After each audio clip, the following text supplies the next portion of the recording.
Hey folks, and here is the KYN News Medley of the week.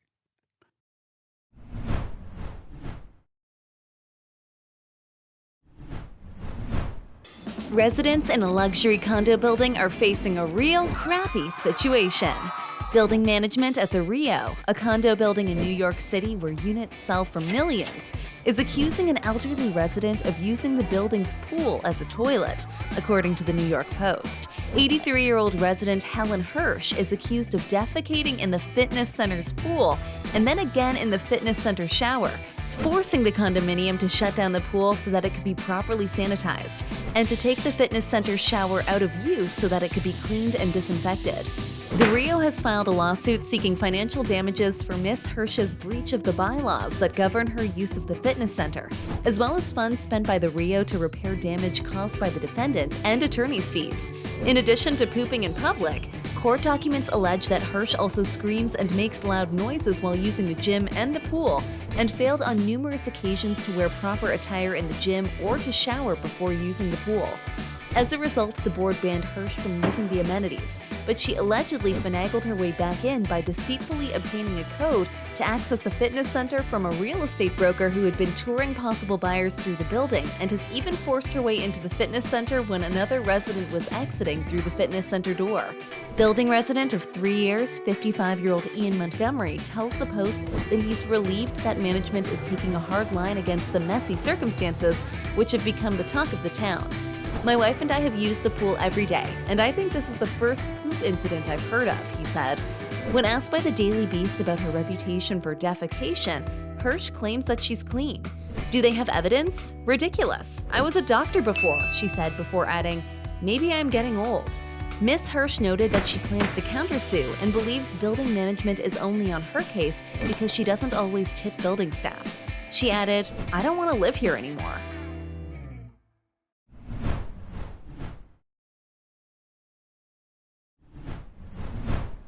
Hawaii, the weather, Technicolor sunsets, ukulele music, and lawsuits for recommending a beach? KHON2 News reports that an employee at a hotel was asked by a visitor to recommend a good beach to go to as a family in Maui. The employee suggested Big Beach and provided driving directions according to court documents. The visitor and his family then drove to McKenna State Park, a state-owned park, and parked in a lot adjacent to Big Beach, where they situated themselves close to a lifeguard tower. According to court documents, the walkway connecting the northernmost parking area with Big Beach contained a permanent, dangerous shore break sign that stated "Warning" in bold font above a pictogram of a person upside down after colliding with a wave. At the bottom of the sign, it read, "If in doubt, don't go out." You see where this is going, right? There were additional signs with red flags throughout the area.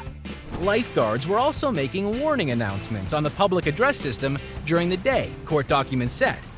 The visitor, however, claimed he did not remember hearing these announcements.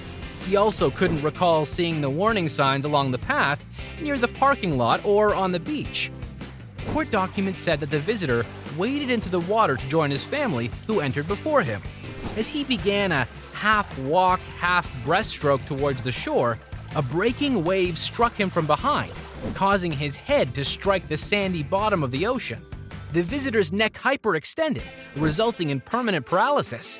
The visitor filed a complaint alleging he suffered a paralyzing injury because the hotel employee negligently recommended that beach without providing any warnings of ocean hazards. He also argued that innkeepers have an enhanced duty to warn its guests of foreseeable dangers regardless of geographic location, and that the shore break warning signs were irrelevant under the facts of this case. But a Hawaii court ruled that the resort wasn't liable for the injuries he suffered and had no general duty to warn its guests of dangers well beyond the hotel's properties. In the song Signs by Five Man Electric Band, the chorus includes the lines, "Do this, don't do that, can't you read the sign?" Even in 1971, they knew. So should you.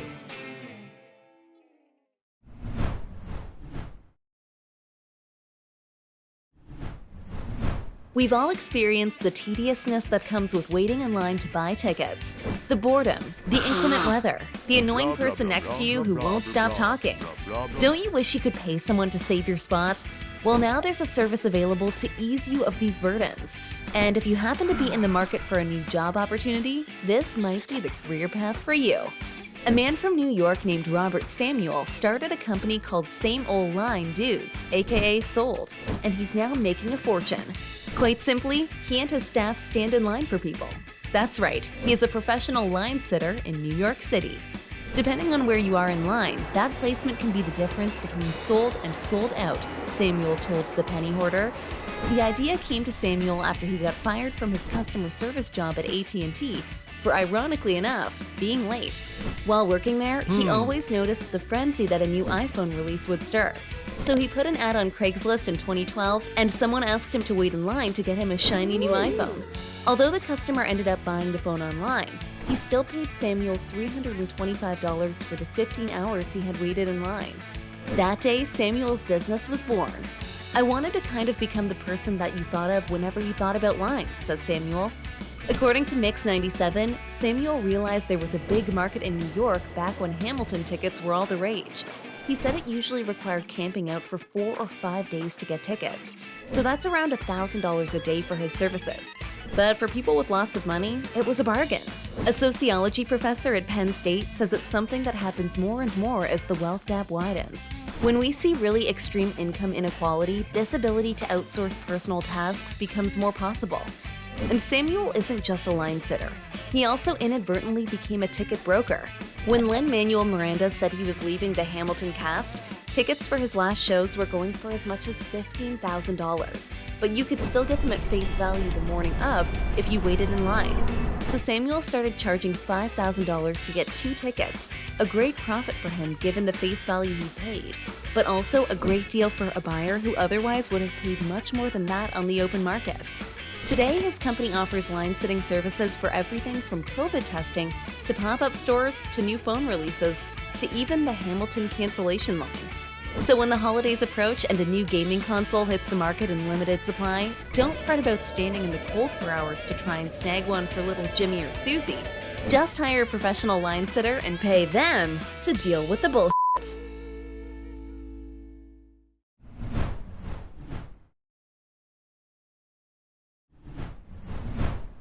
When you hand over your car keys to an auto repair shop, the last thing you expect is that you'll end up as a defendant in a lawsuit.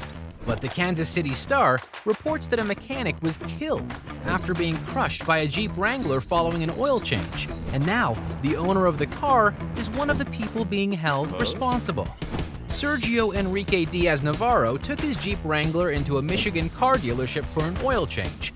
The work was completed by a technician named Daniel Alexander Thompson, who had worked for the dealership for about 2 months. According to court records, after completing the service, Thompson lowered the Jeep from the lift and tried to start the vehicle and let it idle, which is done to ensure there are no oil leaks around the filter. When the vehicle did not start, he took his foot off the brake and depressed the clutch pedal, said the plaintiff's summary. He again hit the start button. This time, the Jeep started. He removed his foot from the clutch, still standing outside the vehicle. The vehicle lurched forward. Mechanic Jeffrey Hawkins was in front of the Jeep and on his knees to grab something from a metal cabinet. As he had his back turned from the Jeep, he was crushed against the cabinet. He was rushed to the hospital, but unfortunately did not survive. The lawsuit says vehicle owner Diaz-Navarro is vicariously liable for the negligent acts of Thompson. Attorney David Femininio, representing the estate of Hawkins, likened it to lending your car to somebody so they can pick up lunch. If that person was to injure someone with your car, you would be liable for any negligent acts that occurred because you gave him or her permission to drive your car. The dealership where the incident occurred has been ordered by the court to indemnify Diaz-Navarro if he is found liable of negligence. Said Mr. Femininio, "So, in reality, the owner is going to be held responsible, but the dealership's insurance company is paid."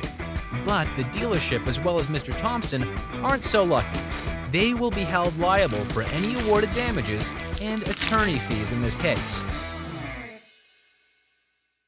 RESPECT. Click the subscribe button and find out what it means to me. Nah, that doesn't have a ring to it.